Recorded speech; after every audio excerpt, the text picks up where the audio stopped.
Welcome to the Thursday of Industry Week. I can't believe it's Thursday. It's like just gone ridiculously fast. I'm sure you guys feel the same as well. So we are greeted today by Rhianne Murphy, a narrative designer from Square Enix. Either? Cool, okay. Sorry, I asked that earlier, didn't I? Yeah, Square Enix. So she's going to talk to you a little bit today about her role and what she's done. So obviously I could spend a lot of time talking about Rhianne because Rhianne is an alumni, one of our students, but I'm sure she'll talk a little bit about that. So I'll hand over in just a moment, but just before, just a friendly reminder that if you are taking pictures and sharing your thoughts on social media, please include the hashtag IndustryWeek23, sorry, IW23, just so that we can see those things, and obviously there's some cash prizes going out as well for that one. In the unlikely event that there is a fire alarm that goes off, you will be able to access all the fire exits, the light up, and the meeting place is just outside the front of Metronome to the right on the street called Brook Street. So yeah, that's it from me. So without further ado, can I have a loud round of applause for Rhianne? Thank you.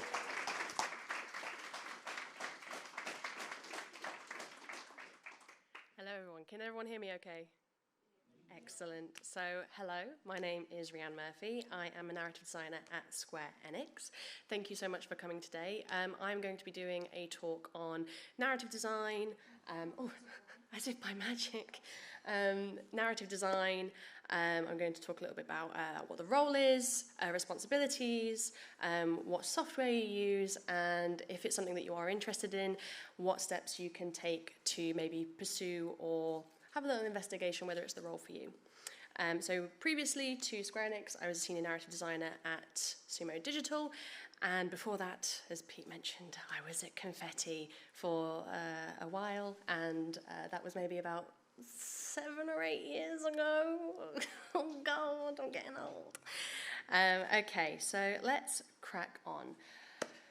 So, how many of you feel confident telling me what a narrative designer is? So by a show of hands, without reading that, that's spoilers, but by a show of hands, how many of you feel confident telling me what a narrative designer is right now?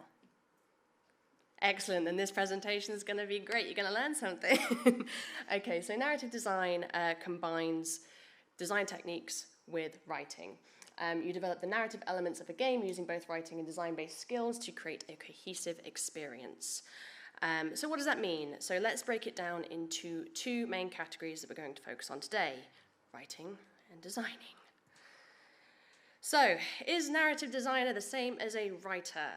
No, well, kind of, but not really. It's a very common question and a misconception that narrative designing and writing are the same. They do have a lot of similarities, a lot of overlaps.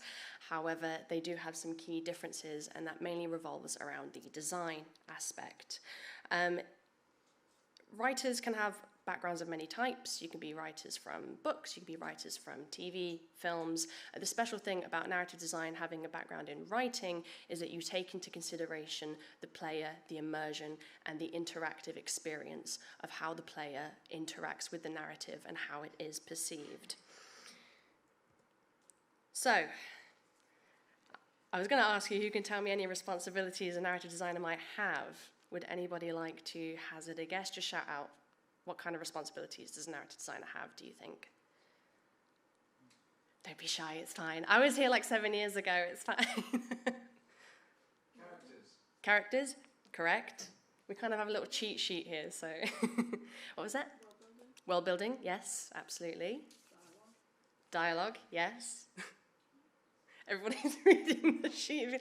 Hey, it's the same, that's why I put it up there. Anyone else? Yes, how did you?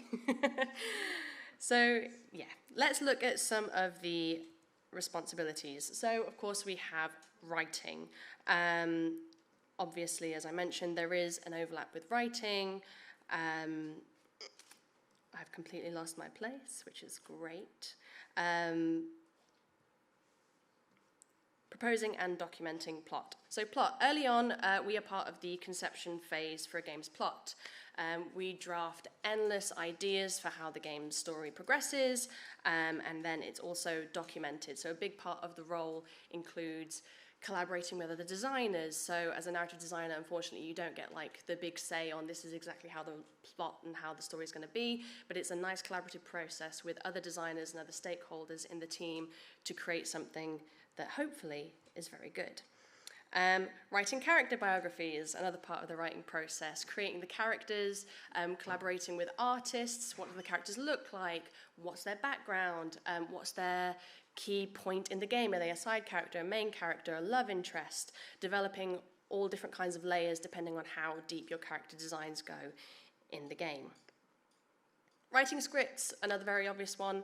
As a narrative designer, you will be touching on writing scripts. This can include things like cutscenes, dialogue, small incidental background arcs, you name it, it kind of falls under the narrative design remit. Writing additional text, this includes stuff like UI. So if you've got objectives, you need to write the objectives or have an oversight on objectives. If you have character descriptions in journals, if you have collectibles, if you have items that you pick up that have descriptions, all of that you kind of have to help with the process or write it yourself. And casting and voice acting. I'll go into this a little bit later, but this is one of my favorite parts of the job. You get to help cast the actors if you have a game that's fully voice acted or partly voice acted. You get to help cast, and eventually you can also help direct the voice actors in the booth. Went ahead of myself there a little bit. Okay, so moving on to the design element.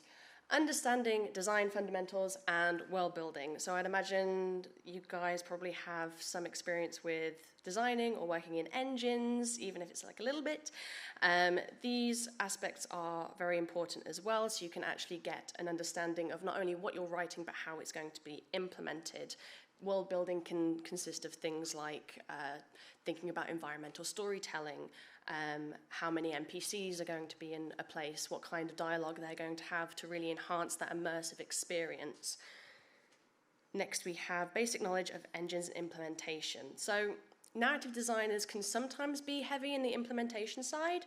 Sometimes it's more focused on writing, but it's always good to have that knowledge of working in engines, even just a little bit, just the basics, to be able to help implement, help bug fix later down the line. Always a super handy tool to have. Creating narrative flows. This can be kind of one of the more drier parts, but a very, very important part, especially if you have a narrative-heavy game or a game that has branching narrative. You need to be able to articulate to the rest of the team exactly what the flow of the narrative is, including mission objectives, when those mission objectives are, when you can talk to NPCs. All of that needs to come from your head onto paper to be able to tell the other designers exactly how things are going to work. Understanding of scripting. This isn't the writing kind of scripting, but instead think of things more like coding and blueprinting. This isn't a necessity, but it is something that I do recommend to have a basic grasp on. Again, it kind of goes back to the implementation side of things. If you are able to say, hey, look, don't worry about it, I can implement this dialogue because I already have an understanding of using Unreal blueprints, that is super helpful, and it will get you a better chance of maybe landing a job in the industry. Okay, so we've kind of touched on a little bit about what responsibilities a narrative designer has. Let's talk about the positions that are available and where a narrative designer kind of sits in a development team. So at the top of a development team, typically you'll have someone leading it, which is in the design department. You'll have someone like a design director. Below that, you'll have all the other design facets. You'll have game design, you'll have level design, you'll have technical design, and that's where narrative design sits. You will work alongside all designers. I've highlighted design specifically, but as I've mentioned before, you will likely be working and collaborating with other disciplines in the industry, meaning coding, art, a lot of production work too, because you will need to be able to communicate effectively what your story is so that everybody on the team understands why it's important that we do the things that we do in-game. So let's look a little bit through example roles. Not every studio has this, but as an example, these are the kind of roles you might see for narrative in games. So at the top we've got a narrative director. They're in charge of everything. They oversee. They're pretty much, even though they've probably got a lot of experience in writing as well as design, they will likely spend more time helping direct the vision of the game to other stakeholders and other developers within the team. Below that you have your lead narrative designer. They're somebody who will kind of do similar to the narrative director, but they will probably have more of a hands-on experience, again helping you to write. Senior narrative designer, you're going to find a little bit of a pattern here. Senior narrative designer, again, in a senior position, however, they're less managerial, they're very much more hands-on. And then you can kind of break off into two sections here. You've got narrative designer and technical narrative designer. Both of these roles are still relatively new, especially tech designer. Narrative designer will kind of look more into the creative process, and technical designer, as you can probably guess, looks into more of a technical process of narrative. How do we implement these pieces of dialogue? How are we going to use this engine in order to create interactable characters, create quick time events, anything that touches a narrative sense in the game? They kind of concentrate on how we're going to achieve that within the engine that we're given, whereas narrative design is what we want out of that scene. And then below that we have junior narrative designer. The junior narrative designer is an entry-level position.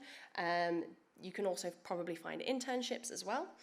This is where I started as a junior. I didn't actually start as a narrative designer. I started as a level designer, but I started as an intern, made my way up to junior. These are the kind of roles which I'll probably get into later with you guys. Entry-level roles where after you finish university, you'll probably want to be looking at these roles first. Similarly, I did want to touch on writing because in narrative design in the industry, there are lots of interchangeable words, which is really fun when you're trying to look for a job, because you'll look for a narrative designer and there'll be nothing. However, there's like 5,000 writer roles, and then they ask for narrative design experience. So just so you guys are aware, it's a very similar hierarchy. You can have lead writers, senior writers, writers, and junior writers. So let's play a little game. Now you know a little bit about narrative design, a little bit about writing, what the responsibilities are. I'm going to go through this year's 6 BAFTA nominations. If you've not played any of them or some of them, don't worry. I'll give you a little bit of a TLDR of what the game is. And we're going to guess whether or not these games have narrative designers in or not. So the game is hands up if you think they've got a narrative designer, hands down if you don't think they've got a narrative designer. So A Plague Tale Requiem, which is a sequel to A Plague Tale. It is a narrative-driven game where you play as a character traversing through infested France, I guess is the best way to put it, trying to find a cure for your brother. Hands up if you think that this has a narrative designer. Ooh, vast majority. Okay. No, it does not have a narrative designer. It has 1 lead writer, 3 writers, and an additional writer. My point will be made at the end of this game, don't worry. Citizen Sleeper, which is an independent game. It's based off of tabletop RPG elements, rolling dice in order to navigate your way around a dystopian sci-fi spaceship. Hands up if you think that this has a narrative designer role in it. Okay, less? I think less? Okay. No, it has 1 writer, and in fact there was only 1 developer on it, and they outsourced, I think, the art and the music, so it was pretty much made by a solo dev with some extras. Pentiment. We'll get to Stray, don't worry, we'll get to Stray. Pentiment, an Obsidian game. They created Pentiment, which is a narrative-focused 2D game where you have to, I'm trying to get this right, you have to solve murders in the 15th century, and you can create your character and customize different dialogue options, and every single time it's a different outcome. How many of you believe that this has got a narrative designer on the team? Okay, even less than last time, okay. Yeah, it does, hooray, we found one. 1 narrative director and 3 narrative designers. So notice no writers on that. It was all covered by the narrative designers and director. Stray. It is another independent title about a cat lost in another dystopian future where everywhere humanity's gone, only robots exist, and a little cat tries to make their way back up through the ranks of robot civilization to find Earth again. How many of you think it has narrative designer in it? Even less. It doesn't. It has one person that did the story development and the script writing. It is very good. It is one of my favorites of last year. And the last two, we have Immortality, which is an indie FMV game, which is a video-based game. If you know of Her Story, it's the same developer for Her Story, where you look through footage and actually figure out step by step, the more you kind of look through the footage, about this particular actress who seems to be immortal for some reason. I won't give away plot spoilers. How many of you think this has a narrative designer on the team? Like 5, okay. And you'd be correct, because they only have 4 writers. I'm sorry, the people who didn't put their hands up were correct. Only has 4 writers. They have no narrative design on their team whatsoever. And lastly, I hope most of you have played this one. This is a pretty big one. I would recommend if you haven't. God of War Ragnarok, the sequel to God of War, where you play as a father-son duo trying to navigate the world of Norse mythology, and where Atreus, the son, tries to figure out his lineage and what he is meant to achieve. How many of you believe that there is a narrative designer in this team? All of you that have your hands up, you are correct. This is... This has a huge narrative team. 1 narrative director, 1 lead writer, 7 writers, 1 lead technical designers, 13 technical designers, and 1 associate narrative design coordinator. I don't even know what an associate narrative design coordinator is. This kind of goes to the point that I'm going to make in a second, which is narrative design is extremely niche, and it's a very new role within the industry.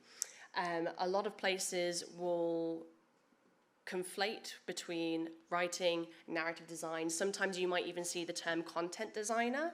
A lot of these roles have overlap, and so when you're looking for jobs in the industry and when you see kind of these terms thrown about, they're still being developed. I mean, we can see here there's 13 technical narrative designers. None of the other games that we even mentioned have technical narrative designers, so that's even a new role within a role.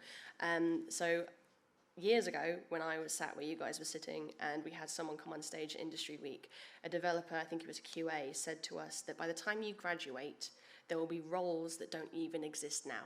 And that is absolutely true. You guys are going to work towards, or are working towards, a job role which may not even exist right now, because the industry is so fast moving. It is just incredibly fast paced and ever evolving and changing. That you may find that you might want to be a narrative designer right now, but by the time you graduate or by the time you want to look for a role, there's something else new that might even fit your skill set better. So if you're sat here thinking, well, I kind of like narrative design, but I really like level design or game design, or I actually really enjoy audio as well, you may find that in a few years' time, something else has developed as a role which fits you in that box better.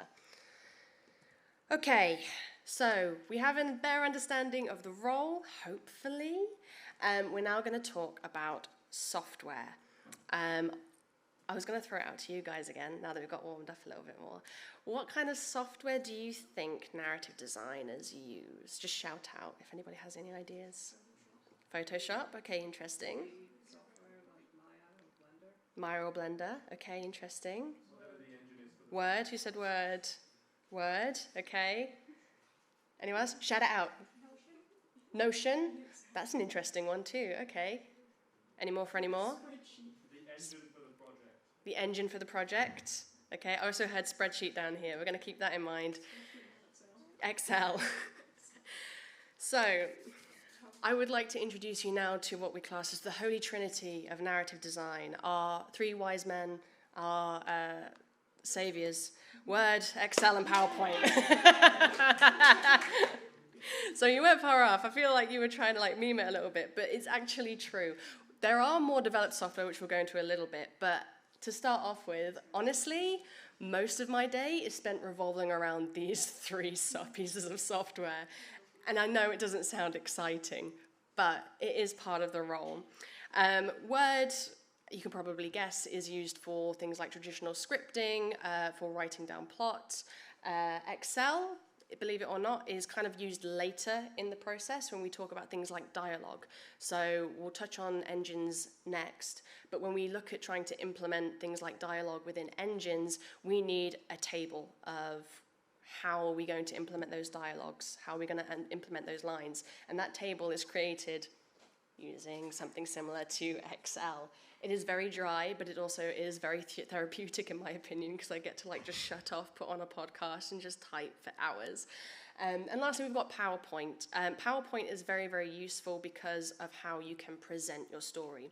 Half of the challenge as a narrative designer is getting your thoughts onto paper. I can't tell you the amount of times where I've been like, that's sick, I've got this sick thought, they're all going to be a part of that. And because I haven't presented it properly to them, they're just not on board. They don't get it, it doesn't spark joy for them, it just isn't hitting the bar. So if you are able to master how to present your story, your plot, your characters, your design documentation, even if some of you are sat here going, you know what, narrative design isn't for me, I want to go into game or level design, PowerPoint presentation is still an extremely useful tool to have to be able to present your design documentation, because it makes it more accessible and it also makes it more digestible for people, especially if you're working in somewhere like a publisher, like I am. You're likely going to have to present it to stakeholders. You're likely going to have to present it to brand, marketing. So giving them something to make them go, that looks really cool, is very, very helpful and is kind of half of the battle. So, next, we have mentioned a couple of pieces of software, but I don't believe anyone's mentioned these three things. This is going to be we have your holy trinity of your basics. This is kind of like your holy trinity of advanced. We're talking more about specific scripting narrative software. So first of all, we have something called Final Draft. These screenshots aren't very exciting. I apologize. I promise the actual software is kind of more fun to get into. Final Draft is something that I would consider to be industry, what's the word? Thank you, whoever said that. Industry standard. It helps you develop your scripting. It also, as you can see on the left-hand side, has panels that help you categorize your script, again, to make it easier to figure out where you're writing your scripts, what part is it going to be in, is it going to be in Act 3, who's saying it, etc. Final Draft, I believe, is a paid product. So if you're interested in any of these afterwards, I believe it has either a free trial or a free version if you're interested in, but I do have free alternatives as well, which we'll talk about in a second. This is definitely a much more sophisticated tool than the others I will be talking about, but as I said, it is an industry standard. Next, we have Celtex. Celtex is free, so if that's something you want to look into, I do recommend that. It's a browser-based piece of software. This also has the script side of it. As you can see on the left-hand side, that's your scripting. It actually has automatically built-in scripting functions, so if you're sat there wondering, I don't know how to write a traditional script, it already has those things in place for you to try and learn as a template. On the right-hand side, you can see you've got this sort of managing branching tool. And this acts as, again, a place to house your scripts. So if you were to go into like maybe the blue or the green node down there, that's the actual script, but you can actually lay out your script in its flow, in its entirety. So if you want to say game start and then go into chapter 1 and you talk to, I don't know, Steve down here, Steve's got his thing down here already, you can follow that branch all the way down, and it's a very helpful tool. Lastly, we're going to talk about Artisy. Again, this is another industry standard. This one can be a little bit more complex. And again, I can't remember off the top of my head if it is free or if there's a free trial. This is good if you have or wanting to work in projects that have branching narrative, open world with a lot of characters, a lot of interaction. So if you have a lot of content in your games narratively, this is a really handy tool because it helps categorize characters, items, objectives, and then within that you can help your script formatting too. I believe Artisy was used for I've forgotten what it's called now. It was used by a really good game that I was going to mention. You're all going to be like, oh, wow, yeah, that sounds legit, but I can't remember. So maybe I'll remember about it and I'll come back. Okay, lastly on the software front, somebody already mentioned engines. Engine work, I've already mentioned this as well. I think it's extremely important. You will talk to some narrative designers and they might disagree and say, well, we probably want to focus on writing more. And yes, that's true to an extent. Personally, I feel like if you're able to have engine work in your arsenal already, that is a big win. If you can come into a role and say, not only can I write, but I can implement it, that makes you more invaluable to your company because you can do a lot of things. I do recommend learning Unreal because that seems to be a bit of an industry standard at the moment. Unity is also a good one. However, if you can get 1 or 2 engines under your belt, just the basics, being able to navigate them, being able to just make something work very simply, that's all you need, but it can be very, very helpful. Lastly, we're going to talk about something very exciting, which I'm sure all of you are going to want to download as soon as you get home, version control software. This is very not glamorous, but it is an industry standard, and it's something I just wanted to touch on very briefly because it's something I didn't know about until I got into the industry. Basically, it's a piece of software that you house all of your files in, and if you make a mistake, if you check it out and you do something you don't, let's say you check a level out in Unreal, you accidentally move something, you check it in, and it breaks the game, you, instead of having to redo the whole thing again, you can click on that file, open it back up, and say, actually, I want to revert that change and make the last version the correct version. It's a little bit complicated. I don't know if I've explained that very well at all. It's not something I recommend that you have to go home and download now, but it's just something to keep on your radar to maybe understand the fundamentals of. And if you are working in a development studio that does not have any sort of version control, run very fast and very far because there's a lot of things that can go wrong without version control. Okay, I've talked to you a lot about what we're going to use, and now we're going to talk about how we're going to use it all. So we're going to start from beginning to end in a 3-act structure, just because that's what narrative people do. So right at the beginning of the game, you have the concept phase. So imagine you've just got your first job and you're working on, I don't know, Final Fantasy 385 or whatever one will be on by that time. You will be, hopefully, in a concept phase. This phase predominantly will be working on, as you guessed, the concepts, the initial ideas, the proposals, and it's kind of a fun part of the project because you're trying to use everything in your imagination to create the thing that you want to create. So, first of all, we're going to talk about narrative pillars. You may have heard the term design pillars or game pillars before, and these refer to your key goals, your core tenets, and narrative is no different. I love working with narrative pillars first and foremost because it sets up a precedent. You know exactly what you want to achieve with your narrative, and also everyone else on your team knows what you want to achieve too. So you can, I don't know, pull 3 narrative pillars, for example.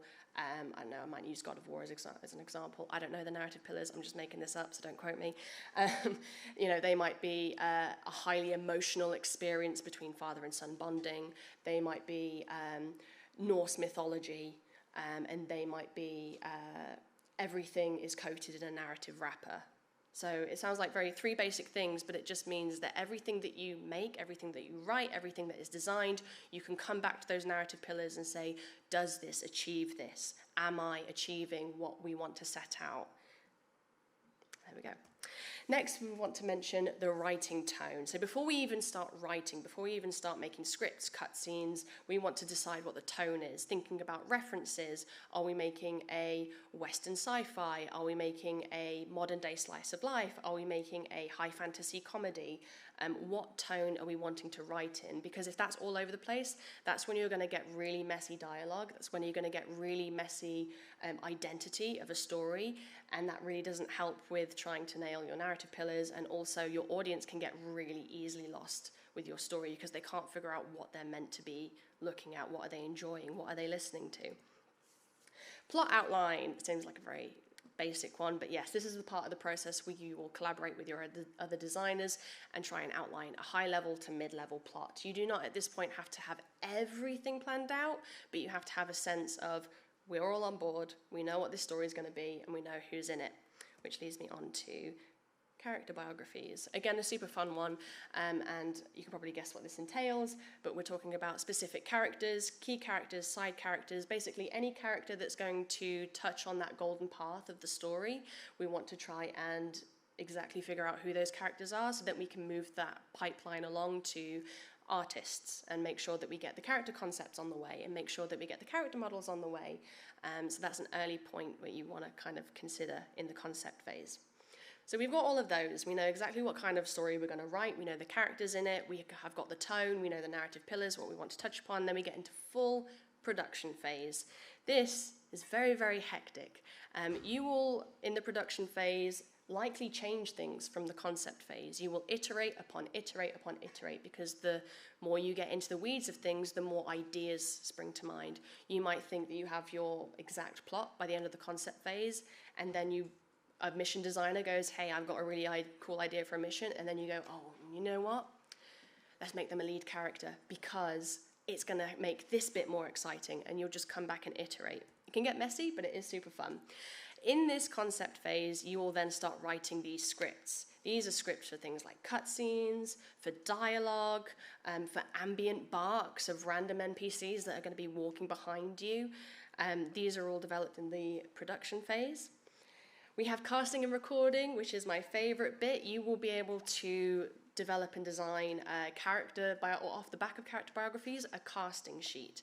These are things that we then send out to casting, to audio developers who we're working with, whether that be in-house or third party, and we will ask to then cast the cast of the game. And it's super exciting because you get auditions back and you get to listen, and that's the magical part of the development process for me, because after you've spent maybe years crafting these characters and crafting these plots, you actually get to hear your character come to life, and it's a super magical experience to be like, oh my god, that's what they are, that's who they are, it's them, it's real.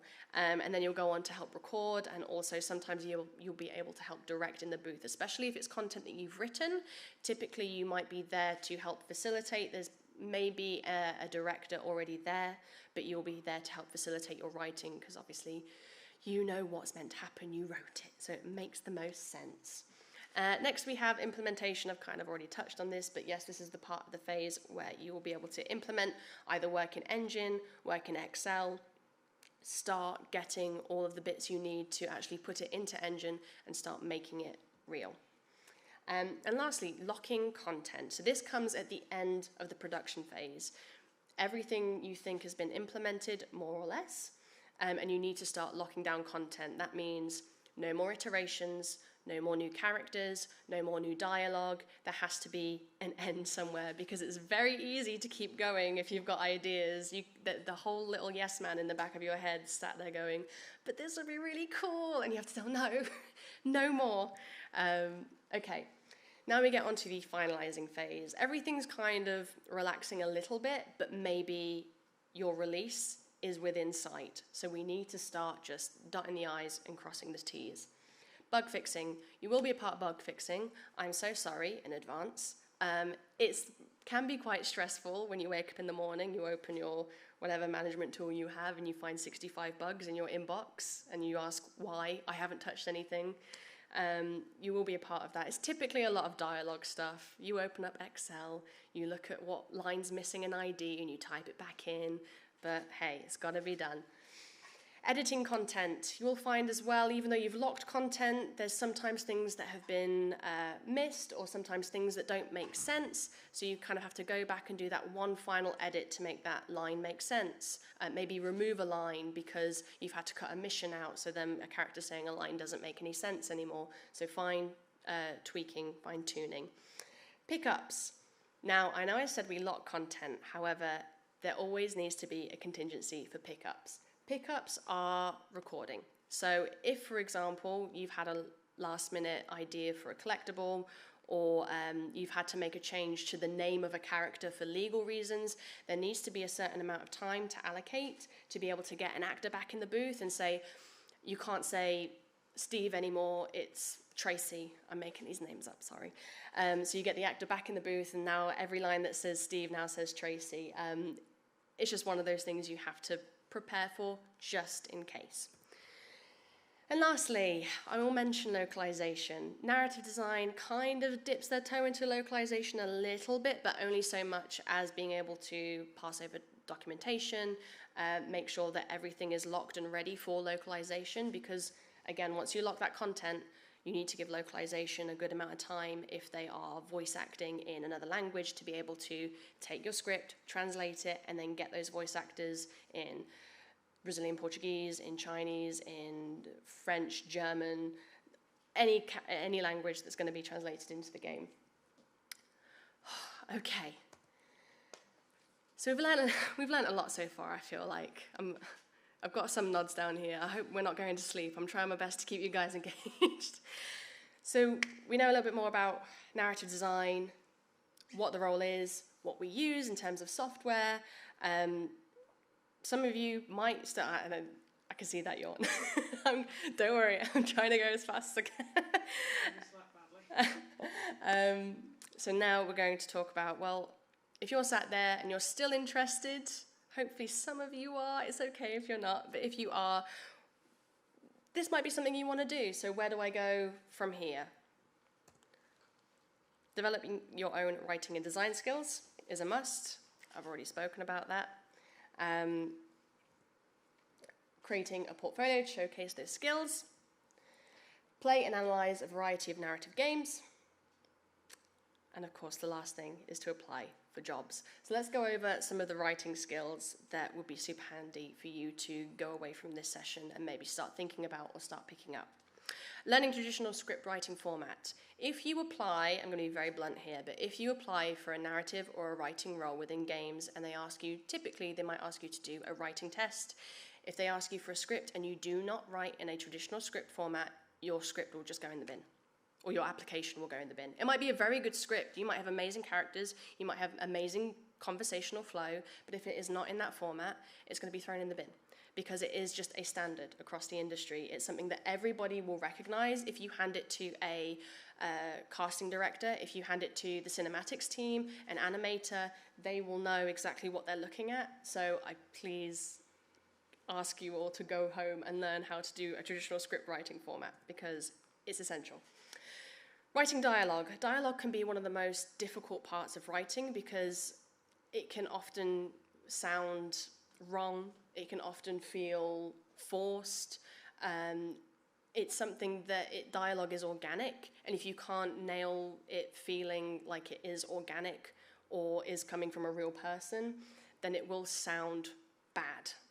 So being able to write dialogue is really useful. A tip that I could give you now is, if you're practicing writing dialogue, write your dialogue, and then either yourself or you get a friend or somebody to then perform that. You don't have to be a good performer, but just talk through the dialogue yourself just to make sure and sanity check that it does actually sound like two people having a conversation, not like an Oblivion NPC interaction. Hi, how are you? Not bad, great. Write prose. Write something descriptive. I feel like this is probably a bit more accessible. I feel like maybe a lot of you have a lot of ideas. This could be D&D one-shots. This could be books. This could be a short novel. This could be poems. This could be fan fiction. This could be anything.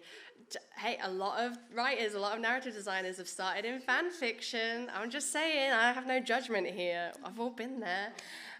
Writing prose can be very helpful, especially if we're talking about the phase that I mentioned earlier, which is trying to present your work. If you're very good at being descriptive, evoking emotion, being able to let somebody who's reading your prose kind of feel what's in the room and imagine it and envision it vividly, it's a really good skill. So it's always nice to just have that in the bag to be able to write something that's really engaging and fun. Collaborate with other writers. You will be told multiple times that your writing, it just sucks. And that's okay. It's okay. It doesn't matter if you're the best writer in the world. You will write something that you think looks really, really good. Someone else reads it and goes, no, I don't like it. And that might be because of personal preference. You might find that your director doesn't like certain things, or you might find that you're just not finding your rhythm or tone with a certain genre. So please collaborate with other writers. There is a phrase, don't be afraid to kill your darlings, I think. The amount of times that you will come and present what you think is an amazing idea, only to be told that it doesn't fit the brief, or we don't like it, or it's going to be too much, we don't have the technical ability to be able to create that story within the restraints of our game, you will have to quickly be able to go, right, you know what, I'm not going to take it personally, throw it in the bin, start again, and collaborate with your other team members and collaborate with your other writers so you can develop a good professional working relationship and be able to take criticism. You will get a lot of criticism.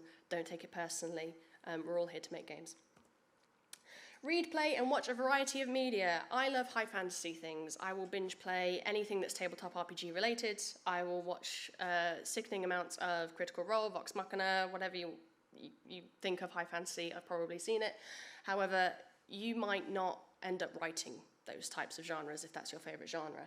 So read, play, and watch different things. Books, TVs, film, games. Play things you actively dislike, watch things from genres you actively dislike, because chances are somewhere down the line you might be working on a game that you might need to reference. I don't know, maybe sci-fi is not your thing, but it's always handy to be able to go, right, no, you know what, I've seen Interstellar, I've seen Blade Runner, I've seen, I don't know, Aliens, and maybe that's not your jam, but you know them as cultural references and touchstones to be able to then develop your sci-fi on top of that. That's just me using that as an example. Okay, moving on to design skills. What can you do from here? So working game engines, a very obvious one. I'm sure most of you are probably already working in game engines, so I don't feel like I need to talk about this too much, but just keep dabbling in different engines and learning a bit about them. Learn some design fundamentals. Again, I'm sure most of you here are already learning design fundamentals. I will highlight things like world building, so things like environmental storytelling, NPC interactions, making points of interest, also known as POIs, which are basically small bits in the world or big bits in the world that catch the player's attention. Knowing things like signposting, again, another very good one, to be able to signpost your players to the content that you're creating and make sure they are invested in that content and are able to find that content easily, or else your content's not going to get played. Trial some narrative software. So I've already mentioned a couple of examples: Final Draft, Artisy, and Celtex. If you want me to give you links to them, stick around afterwards, and I'm more than happy to share the links and make sure I get the spelling. I should have written them on the board, but hey ho, there we are. Just trial it out, get to know some different pieces of software for narrative specifically. It just makes life easier. Design documentation, yay, you get to write things.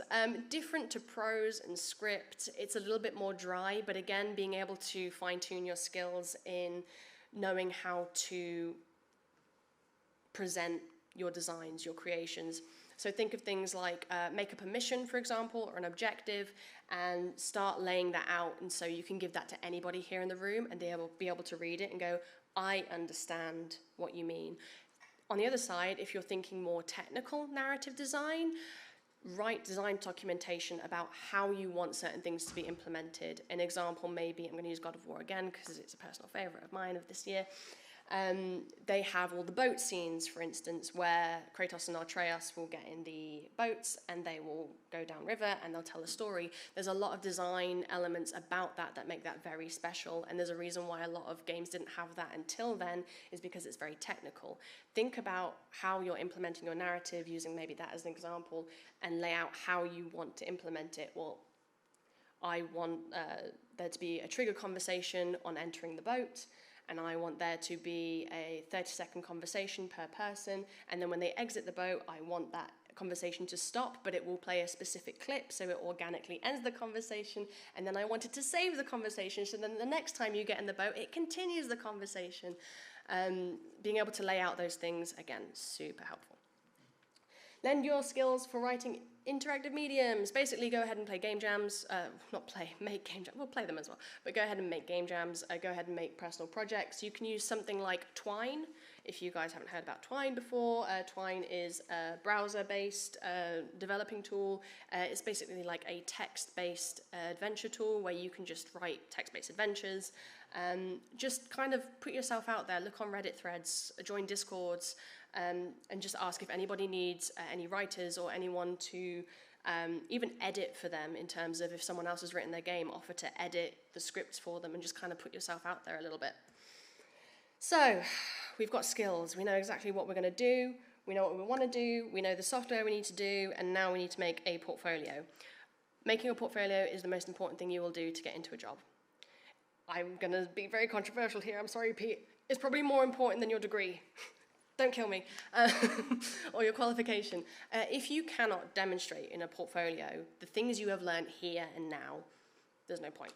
Because nobody's going to know what. You can sit there and say, oh yeah, I did the course, but if you don't have anything to show for it, there's no point. So making a portfolio adding scripts. We've already spoken about scripts. Make a variety of things, different scripts for cutscenes, for dialogue, for ambient barks in the background. Being able to demonstrate your skills using script, and that all-important format for script writing.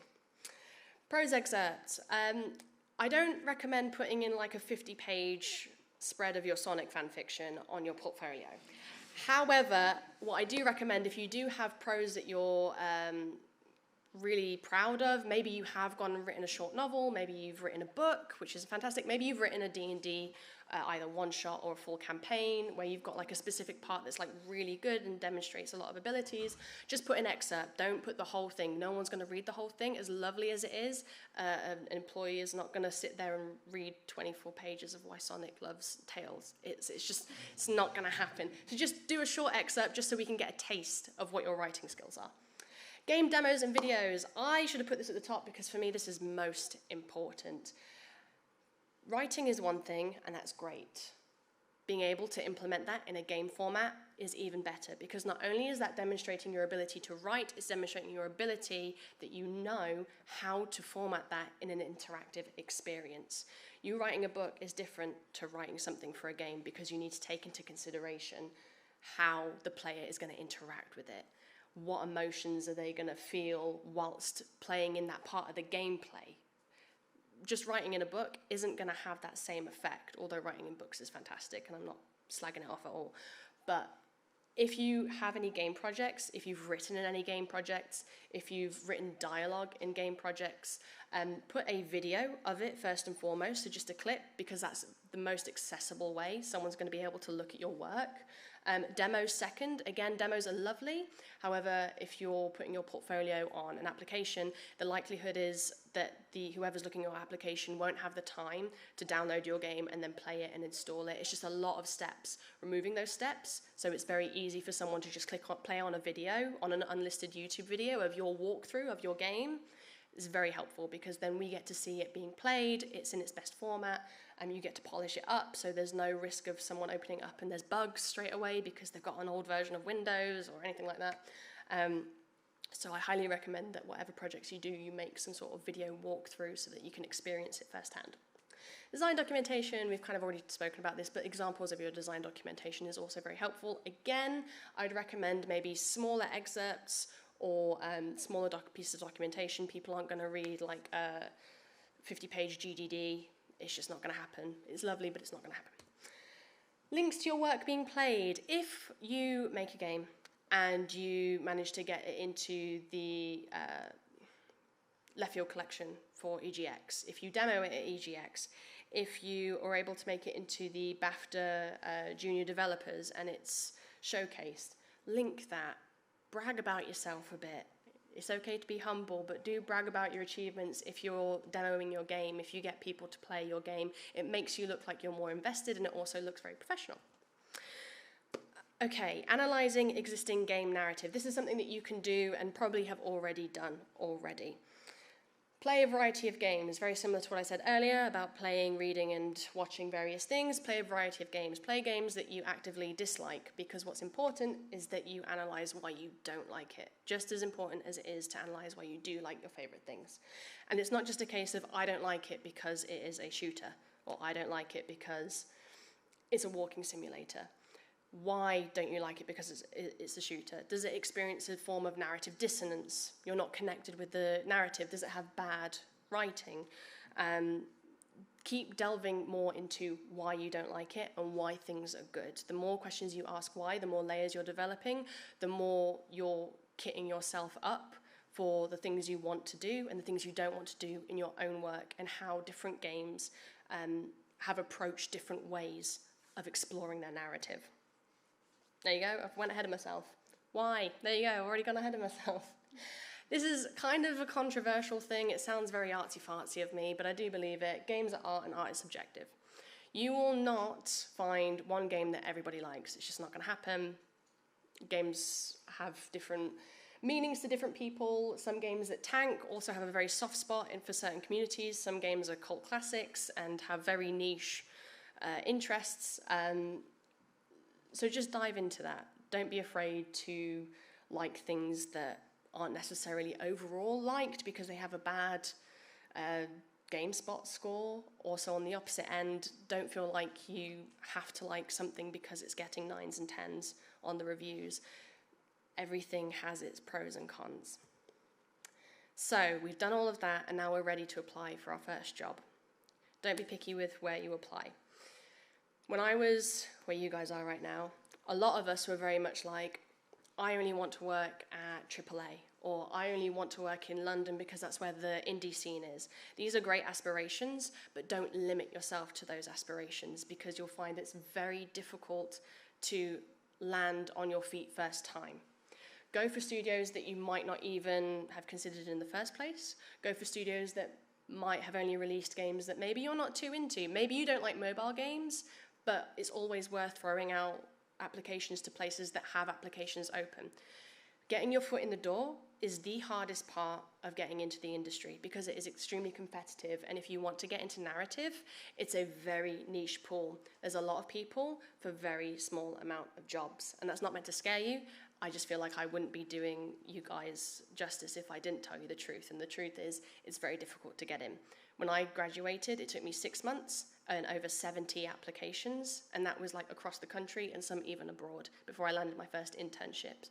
Do not be picky, but also keep going. Don't kind of get 2 months in and go, I'm not good enough. You are. Sometimes it's just about finding the right time and place and the right fit for you. Keep your portfolio updated. So even if you have a long break from graduating, and like I said, maybe it takes you 6 months, or maybe it takes you a year. It's not uncommon that for some people it takes like a year after graduating to land their first job. Just keep it updated. Keep yourself making little bits of content, maybe collaborating with people, maybe making small things on the side, but always keep it up to date, because if an application opens up and it sees that you last made something a year ago compared to somebody else who's like fresh and keeps making things, that might be the edge that knocks them up and you down. It sounds brutal. Again, I want to be truthful with you guys. Get a good CV. Oh my God, get a good CV. You don't have to have a lot of experience. If it's your first time applying for jobs in the industry, nobody is expecting you to come in with like, I was a senior gameplay producer at so-and-so, I've had 3 internships over the summer. No one's expecting that. Don't put that pressure on yourself. Also, please do not like put things like you spent the last 6 months working at Tesco's. It's lovely that you're like doing jobs, and that's great. I was doing the same thing. I was working 2 part-time jobs.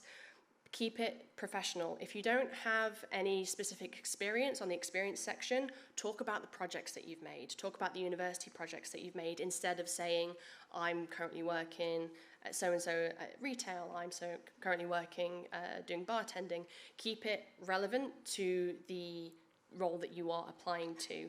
Talk yourself up. I worked on a project and I was a narrative designer on this project and I was involved in this, and this. You don't have to give like loads of paragraphs. Just a little snippet, kind of a taste of what you've been up to and who you are. Don't stop applying. I've mentioned this, I'll mention it again because it's still very important. Do not stop applying. So, we're getting to the end, guys. We made it.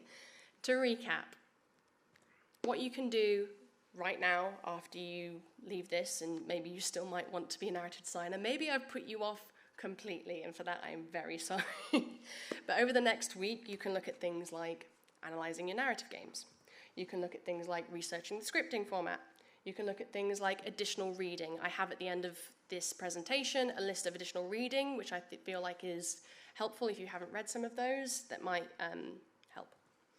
Over the next month, you can then look at things like actually starting to write, learning industry software, planning a game project. You don't have to like make a whole game project in a month, but maybe start planting roots, maybe start finding other people. Maybe it's already part of your module, but begin starting to plan your game and how you're going to incorporate narrative into that game.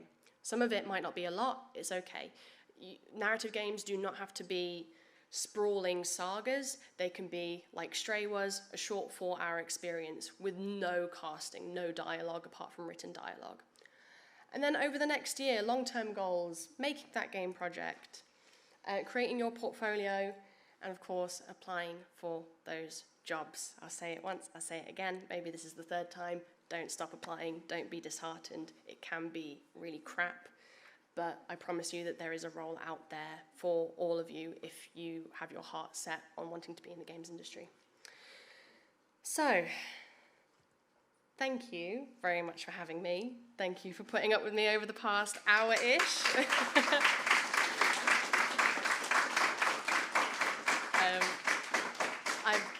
I believe we are going to do a Q&A if anybody wants to stick around for that. And even after that, I'm here afterwards. So if you guys haven't thought of anything yet, or maybe you're a little bit nervous and you don't want to, microphone stuff I get it, I don't like it either. Feel free to come and speak to me afterwards. I have my links there if you want to, again, contact me. LinkedIn is probably the best, and Twitter message is probably the best if you guys have any questions you think of afterwards. And then right here in the smallest font ever imaginable is some additional reading that I do recommend. So feel free to come up and take photos if you need to. But once again, thank you so much, guys. Have a good rest of your day.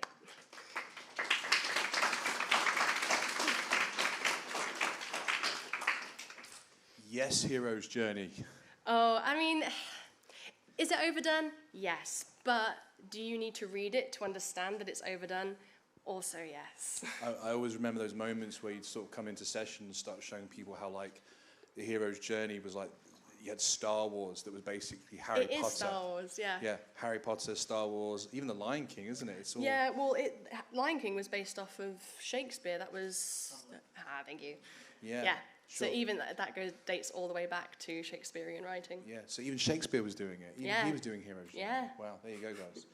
Do we have any questions? Yeah, obviously, as Rhianne said, there's some, if you want to ask some questions afterwards, but whilst we've got the microphone, yeah, is that okay? Yeah, absolutely. Fantastic, cool. Yep, got one just over here.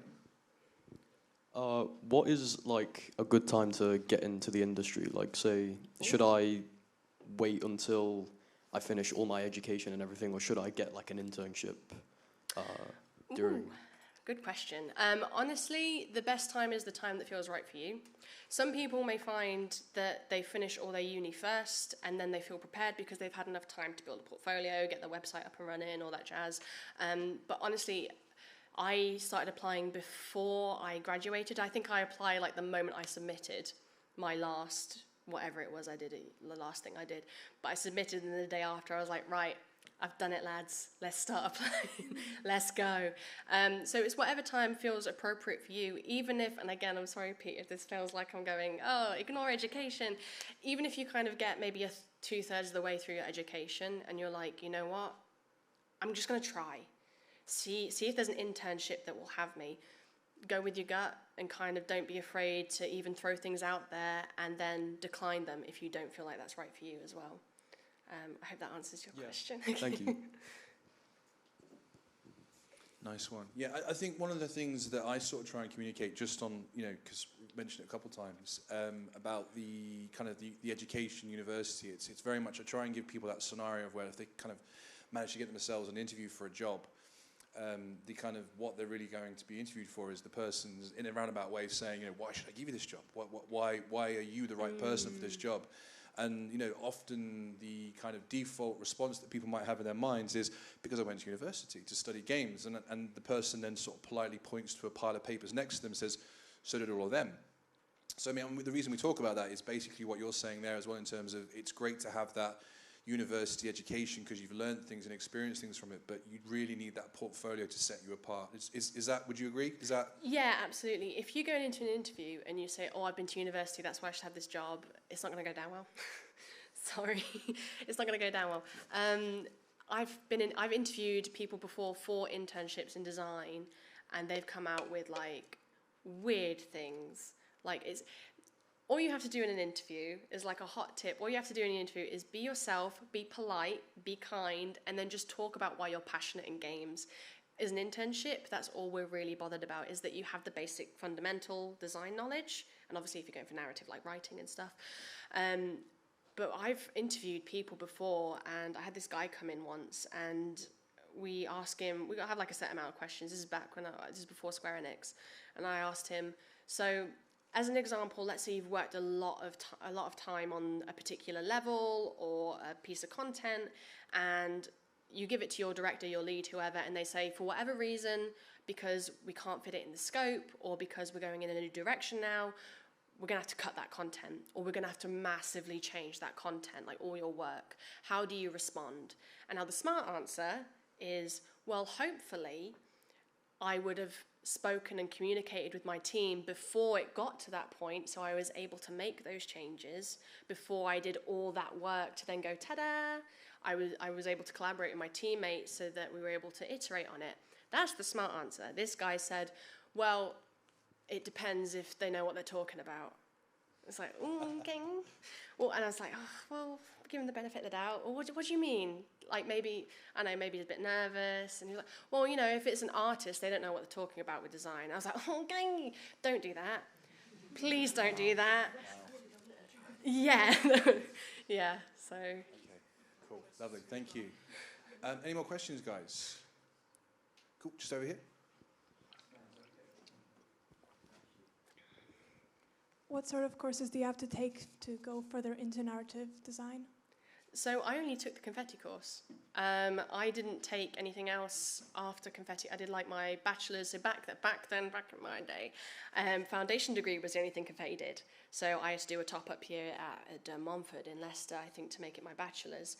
But I actually started in level design, so I got my internship in level design, and then whilst I was in level design, the role at Sumo at the time wasn't even invented. Well, narrative design was invented, I didn't invent it, but the role wasn't there, so I said, oh, I'd love to do narrative design, and they were like, oh, why don't we develop a role? So I was very lucky to help them develop that role there. But you don't need a specific course to be a narrative designer. You can learn on the job, you can take, I'm sure there are different online courses you can look at, but as I mentioned, there's a load of fundamentals there to do with writing and designing that if you get involved into them, you won't need any other courses.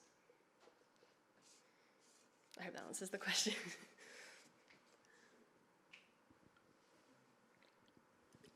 Anyone else? Any other questions? Oh, Yeah. Oh, back there, cool. You waited till the mic came all the way back this way, didn't you? That's what you did. Would you recommend applying to like different areas in a studio, depending on what you're like strongest at, like narrative design, music writing, voice directing, or 3D modeling? sorry, say that first bit again. Would it be a good idea to maybe apply to different areas in like the same studio? So you'll find that there, I think I mentioned this, there are like 3 interchangeable terms, I think, that a lot of companies use, which is narrative design, writing, and content or mission design.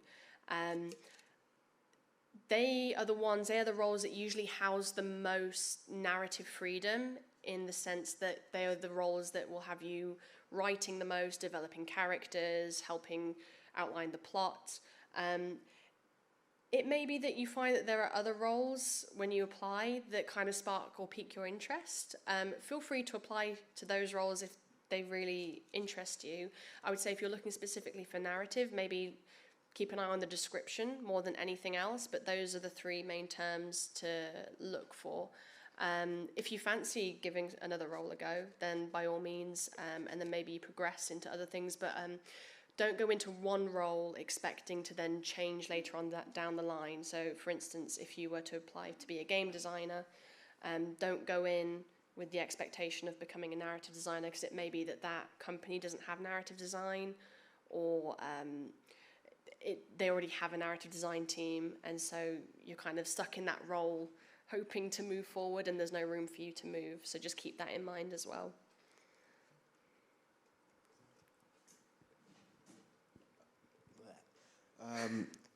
What would you say are good things to be put down onto a portfolio to go down the path of narrative design?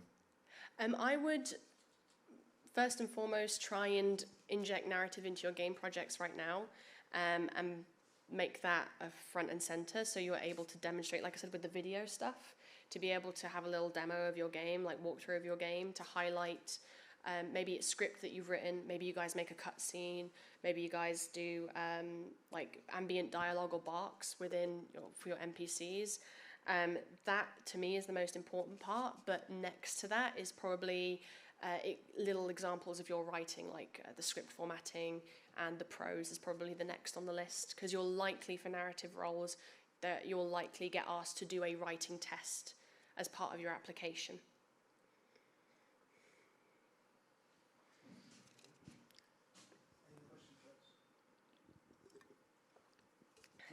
Just one more from me then, I think. Okay. How important would you say having good resilience is into, well, not just your role, but just going into the games industry? Need a lot of resilience. Yeah, as I mentioned, it does take a little bit out of you when you're trying to apply for stuff. I was like working, I don't know if you guys remember the NVA, the NVM, National Video Arcade. I was working there at the time whilst I was doing my last year at uni. And after I finished uni, I was working there in like another retail job. And I remember being sat on the stairs, sorry, this is like TMI, but I was sat on the stairs at the NBA crying, being like, I don't know why anyone would, why am I doing wrong? I don't understand. Like having like a quick mentee bee on the stairs. And it is crap. It is crap. But you just got to keep going. And even when you're in the industry and you're finding that development doesn't go smoothly, okay, here's a hot tip: development never goes smoothly. You will find that things go wrong all the time. Something changes. We have to drop this piece of content because we've overscoped. You'll get it all the time, but you just have to kind of get that mantra of water off a duck's back. You just got to kind of keep on moving. Go, you know what? That was yesterday. Today's a new day. I'm going to deal with it. We'll get it done, because at the end of the day, it's only games. You know what I mean? We're not rocket scientists. We're not trying to cure anything. We're just making games. So you just got to kind of keep that positive mentality where you can, and also take breaks. Take mental health breaks, please. Super important. Lovely. Okay, well, I think that's it for kind of the Q&A major questions. So yeah, we'll close it there. Just another huge round of applause, please, for the